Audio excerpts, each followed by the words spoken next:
"Dad, I'm thinking of getting married."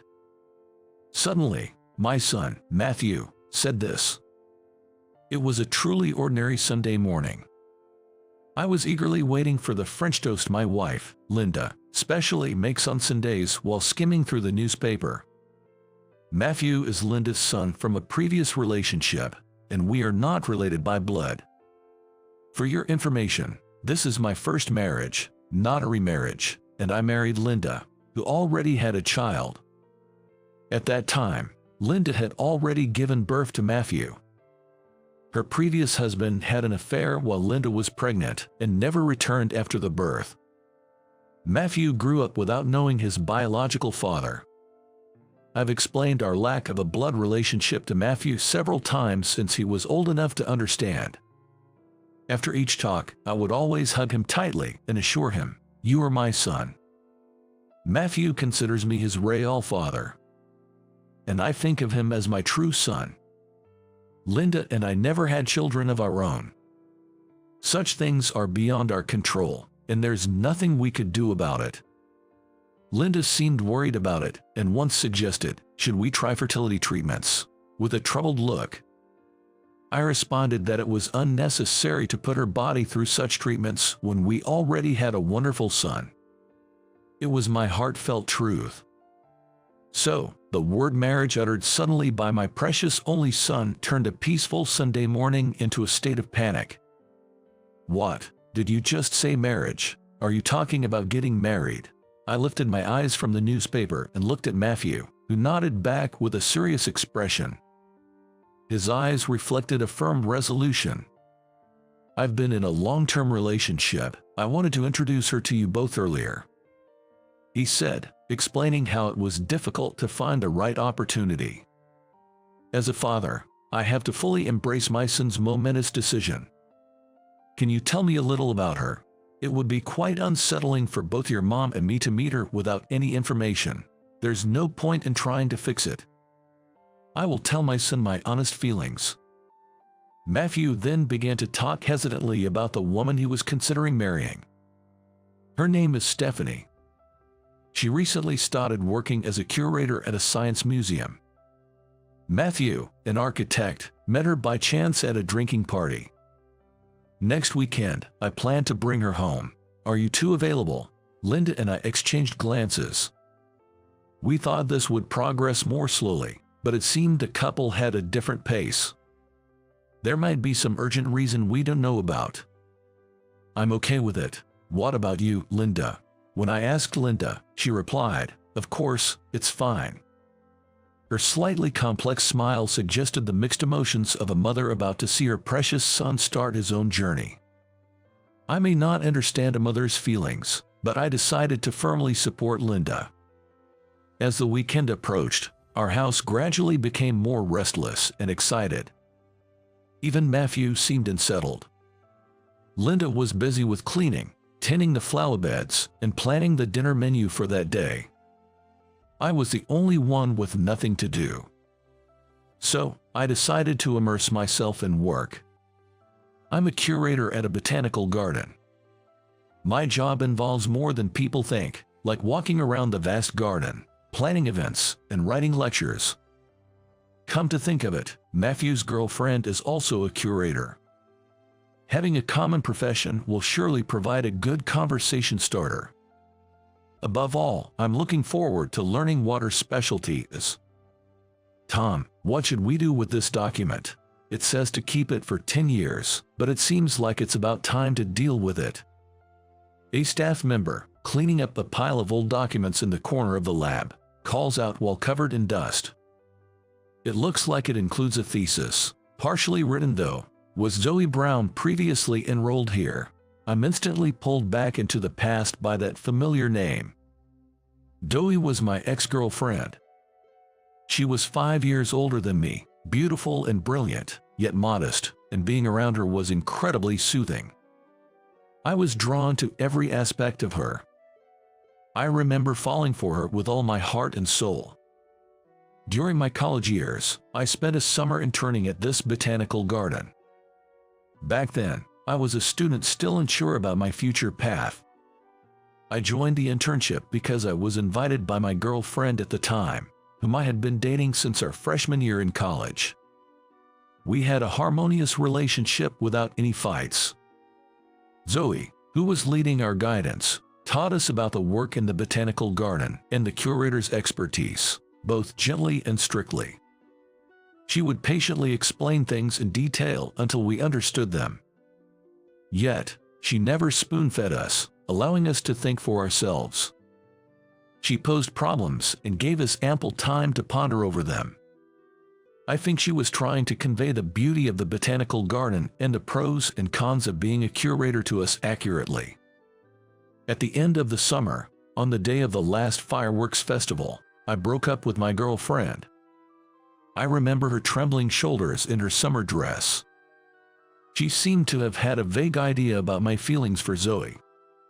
When she tearfully said she had been afraid of this moment, I truly felt pained. I really felt sorry for her. But still, I couldn't forget Zoe. She was already a working adult, and I was still a student. I hadn't even decided where to work yet. All I, still immature, could do for Zoe was to make a straightforward move. After frequent visits to the botanical garden and slowly closing the distance, I finally managed to go out for a meal with her around the end of the year, close to New Year's. I didn't ask her out for Christmas because I was afraid of being rejected. When I bluntly confessed, "I've fallen for you," she blushed, touched, and smiled, saying, "Thank you." But thank you wasn't an answer. So, I said again, "I want to date you." Zoe nodded quietly. Surprised, I pinched my cheek reflexively. Feeling the pain, I finally realized it wasn't a dream. Back to the present, in front of my usual computer screen. She left the botanical garden before finishing that thesis. She was a very dedicated researcher, so everyone felt sad about her departure at that time, the staff member remarked. I received the unfinished thesis of Zoe from the staff member. Come to think of it, even when we were dating, I always called her Zoe. I couldn't dare to call her by her first name only.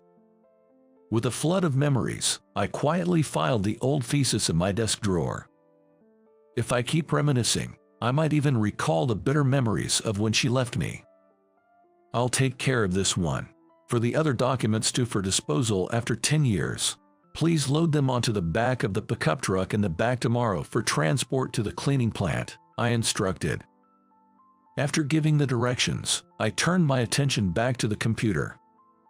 I noticed in the dark screen's reflection that my face resembled the one I had when Zoe left me. The happiness of our time together makes the shock of our breakup still linger. Probably, my wife, Linda, knows it too. That there's always someone unforgettable living in my heart. And I think her not touching upon it is a sign of her wisdom. My feelings of affection for the modest and earnest Linda are genuine, not a lie. I also want my son, Matthew, to marry someone he truly loves. From the bottom of my heart, I hope he doesn't become a disingenuous man like me, harboring feelings for someone other than his wife. The day finally arrived when Matthew was to bring his girlfriend home. In the morning, Linda and I were flustered, not knowing what to wear. I thought it was over the top to greet them in a suit. Seeing our panic, Matthew, the person of the hour, couldn't help but laugh at us. They said they wanted to see a normal family, so I'd like them to welcome me without being too pretentious. Matthew said that and laughed as he went out to greet her at the entrance. From Matthew's words, I immediately thought that her family environment was a little less fortunate. A few minutes later, I heard Matthew returning from the station where he had gone to pick her up. Linda and I exchanged glances, reminding each other to stay calm as we took a deep breath. When the living room door opened, I was so nervous that I almost jumped up, holding hands with Linda. In contrast to her tension, the young couple entered the living room with bright smiles. As she followed Matthew into the room, my breath caught at the sight of Stephanie. Stephanie resembled Zoe, the unforgettable woman who still occupied a place in my heart. "Nice to meet you," I'm Stephanie. I'm dating Matthew. Sorry for the late introduction." She greeted us briskly in a clear, well-pitched voice. She was like a gentle breeze in early summer. That was the impression she gave. "Hey, pay attention. Stephanie is greeting us and you're just zoning out." "Sorry about that. We've been nervous all morning." Linda nudged me in the ribs as I stood frozen. That jolt finally snapped me back to reality. I'm so nervous too. My heart is beating so fast, it feels like it's going to leap right out of my mouth," Stephanie said, trying to lighten the mood with a bright laugh. Looking at her profile, I felt reassured. I was greatly relieved to realize that the woman in front of me wasn't Zoe. Zoe never laughed out loud. She only smiled quietly. Having heard she was a curator, and recently coming across one of Zoe's papers by chance, my memories must have been drawn back to the past for a moment. I had to remind myself that I was unfairly superimposing Zoe onto Stephanie. We all sat on the sofa, facing each other, and enjoyed the honey peach jelly Stephanie brought as a gift. The jelly, subtly sweet and refreshing, seemed to embody Stephanie herself. "Mom, Dad, we're seriously considering marriage. I've already proposed to her, and she said yes. All we need now is your blessing," Matthew said earnestly. Seeing the grown-up look on his face made me feel a bit sad. Stephanie also said, "Please, I ask for your approval." Linda and I exchanged smiles. We had often talked about this day coming. And now, it had become a reality. Linda gave me a look. I nodded quietly. This is the woman Matthew chose. There is no way I could object. He is still hopeless and unreliable, but please take good care of our only son, Matthew. Linda, who was sitting next to me, seemed to be moved to tears. I nearly teared up myself. The young couple held hands, smiling happily at each other. It was a profound reminder of how families grow. "Have you properly greeted Stephanie's parents?" Linda suddenly asked, looking up. Matthew's expression clouded over slightly as he shook his head. Even if we bless their marriage, it would be a problem if Stephanie's parents were to oppose it. "Why didn't you greet them earlier? Go and greet them right now." It was Stephanie who stopped me as I raised my voice. She gently placed her hand on Matthew's shoulder, giving him a reassuring look. Then she slowly began to speak. "Matthew did come to greet us properly. Although we couldn't meet face to face, he promised to make me happy in front of my parents' graves. Seeing that, I decided to marry him. It seems her parents had already passed away. I wish she had told me such important information earlier." Matthew sometimes omits crucial details. "I'm sorry, I didn't know. I didn't mean to bring up such sad memories." Stephanie shook her head at my words. Then she smiled, saying, "It's all in the past now." Her resilience is indeed admirable. I smiled at Matthew, thinking he had chosen a fine woman.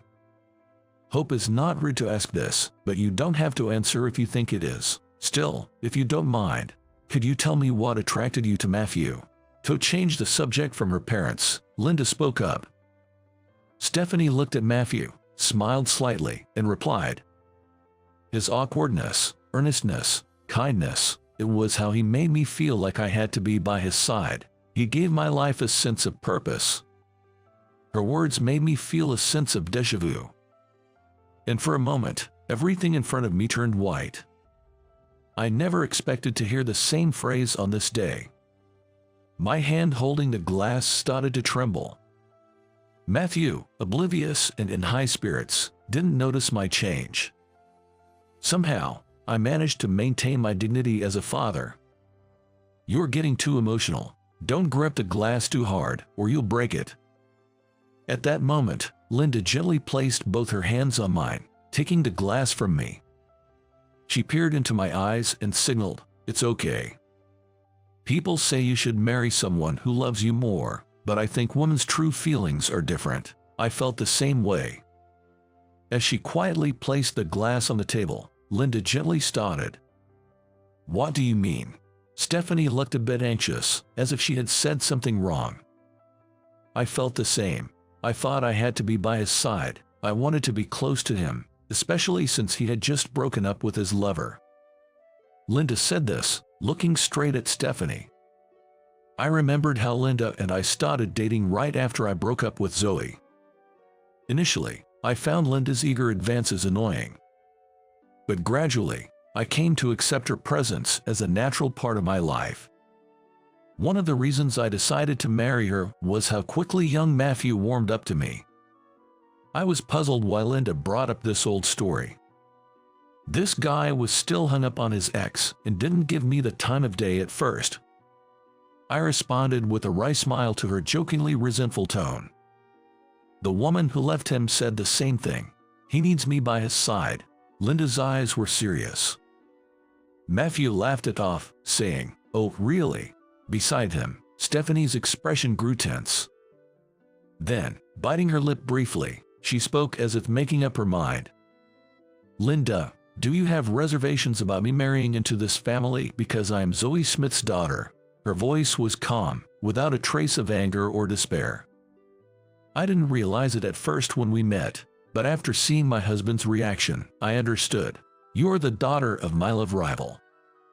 Linda said this with a wistful smile and a sigh. A cold sweat ran down my back. All of this was due to my lingering feelings. Sorry, I'm the only one who can't seem to keep up. Is Stephanie the daughter of your ex-girlfriend? Matthew, feeling left out, asked for clarification about the situation. All eyes turned to me. "Stephanie is Zoe's daughter, right?" I asked, seeking confirmation, and Stephanie nodded slightly. Then, she revealed the truth that she had known about me for a while. "I wanted to know why my mother married that worthless man and why she left you. I visited the botanical gardens several times, relying on the only photo she had of you. That's when she happened to run into Matthew by chance at a drinking party. I was truly surprised when I found out Matthew was your son. He's kind, earnest, and sincere. I imagine you must have the same character traits as a father." I listened to Stephanie's words somewhat absently. The reality hadn't sunk in yet. The woman in front of me, still occupying a place in my heart, is Zoe's daughter and about to marry my dear son. Zoe, the woman who chose another man over me. The humiliating past I couldn't forget came flooding back vividly. Yes, that day was supposed to be our one-year anniversary. Our relationship seemed smooth. Everyone around us blessed and acknowledged our relationship. But on that day, Zoe broke up with me. I had believed our relationship was going well. Was I the only one who thought so? Around 6 months into our relationship, I started to notice the shadow of another man around Zoe. I trusted Zoe and couldn't imagine her lying to me. To me, Zoe was like a goddess, pure and kind. I devoted everything to loving and cherishing Zoe. "Tom, there's something important I need to discuss." I remember my heart pounding when she started the conversation with a serious expression. It was the first time Zoe ever initiated such a conversation. "What's wrong? All of a sudden, you look so serious." I tried to lighten the mood with a joke, forcing a cheerful tone. But Zoe's serious expression didn't change. "I'm going to go with him." Zoe's words were succinct. Him was the man who had been lurking in Zoe's shadow. Though I pretended not to know, I had secretly investigated the man. The him Zoe referred to was her cousin. He was an outlier from Zoe's family of scholars, doctors, and civil servants. 3 years younger than Zoe, he was unemployed. He earned a living from gambling or working as a bouncer in the nightlife district, rough around the edges in my eyes. Completely unsuitable for a goddess like Zoe. He was a man tainted by the vulgar world. "That person is. I knew you were looking into it, Tom. I'm sorry for making you feel anxious." Zoe apologized without blaming me, acknowledging her fault. Why? If there's something wrong with me, I'll fix it. We never had any problems till today. We were going to be together forever. I really cherish you, Zoe, truly, for a lifetime. I couldn't finish my sentence as tears started to fall. Zoe just stared at me. It was the first time I saw such an unreadable expression on her face. I didn't want to believe that there was a side of her I didn't know, so I looked away. Tom, you haven't done anything wrong. I understand that you cherish and love me. You're reliable and have a vision for the future. A commendable person. You'll definitely become a good citizen. But he needs me by his side. The person who needs me the most in this world isn't you. It's him. Zoe's unexpected words hit me like a blunt force to the head. Despite my love reaching her, and despite a future where I could lead a decent life being visible, why did Zoe? Wait, I need Zoe too. I want her to be by my side always, to be happy with me, always smile with me. I pleaded desperately. Zoe sighed softly. Is that the kind of person you want me to be, Tom? I'm a person with flesh and blood. I'm not just someone who smiles kindly. Zoe's words made me freeze and unable to move. Because I thought I had been fooled. She turned her back on me, saying goodbye. I watched blankly as her long, soft hair swayed on her small back, getting further away. That was the last of me and Zoe. My father was a worthless man. He never held a steady job and was obsessed with gambling. It was my mother who supported our life. I've always thought that I would never marry a man like him.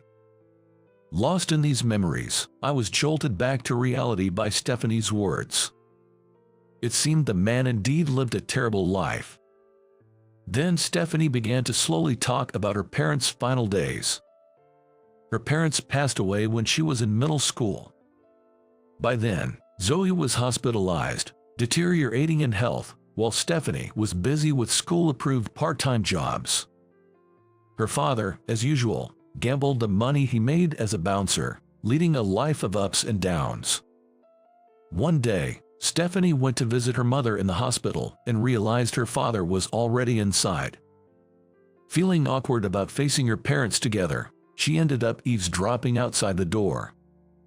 My mother said she loved my father. She was sad to leave him first, saying so as she gently stroked his bowed head, like comforting a child. Stephanie recounted. There was an atmosphere between them that even their own daughter, Stephanie, couldn't intrude upon. Stephanie left without entering the room. The incident happened that night. In the middle of the night, her cell phone alarm jolted her awake. She glanced at the time. It was just past 2 a.m. The call was from the hospital, reporting that they couldn't find Zoe. They were searching inside the hospital. Stephanie hurriedly changed and was preparing to take a taxi to the hospital when her phone rang again. This time it was an unknown number. Apprehensively, she answered to find it was the police station calling. In that moment, she realized everything. The police told me my parents' car had fallen into the sea. It could have been an accident, or maybe not, they were vague. But I was sure it was a double suicide. I wasn't crying because my parents were gone. I was overwhelmed with grief and despair for being left behind. I sat at the entrance, crying out loud, Stephanie said. She always felt a sense of alienation, unable to be part of her parents' world. Of course, she received their love, but she sensed a different bond between them. I don't know if it was my father who chose that path or my mother who chose to leave this world. There was no suicide note, but their hands were firmly clasped together, Stephanie revealed. Their joined hands were wrapped in a scarf that Zoe had chosen as a gift from her father. I see. Zoe met such an end. After finishing her story, Stephanie looked straight at us, the couple. To you, I might be the daughter of a hated woman, but I love Matthew. I feel I'm needed by his side. Could you please approve of our marriage? As she pleaded, her small back was trembling. Soon, Matthew sat beside her and said, I can't imagine living my life with anyone but Stephanie. Seeing the young couple plead, My wife Linda and I exchanged glances. Tears were in Linda's eyes. It must have been a mix of various emotions. I'm fine with it. I've known about the goddess in my husband's heart even before our marriage. There may be times I see her shadow in Stephanie, but that's all in the past now. Linda said this with a smile. It was the first time I saw such a compassionate, almost saintly smile. Zoe and Linda seemed to overlap faintly in my vision. Please take good care of Matthew, Stephanie. Tears filled her eyes as she looked up at our words. Matthew gently wiped her tears away with his sleeve. Surely, these two will make a good couple. A couple that truly needs and supports each other. I'm sorry, sweetheart, I was a little bit mean, Linda said. I'm happy to be married to someone I can love. You don't need to feel guilty. I love you, including the Zoe inside you. Please don't forget that, she said. Unexpectedly, these words from Linda began to melt the stubbornness and pride inside me. Despite believing that I am the superior one, that I could have made her happier. Those feelings are slowly fading away, along with Zoe's shadow. Before me is Linda, smiling like a saint. Linda, thank you for loving someone like me, I found myself saying naturally. Linda's eyes widened in surprise, and the next moment, she hugged me tightly. An incredible sense of relief enveloped me. I truly felt loved. Hey, this is our introduction. Can you guys not be lovey-dovey? Matthew, our son, said with a hint of exasperation. I grinned back at him. Your dad is loved this much by your mom. You'd better keep up, Matthew, I replied. The young couple looked at each other, surprised at first, then burst into laughter. These two are fine. I'm sure of that.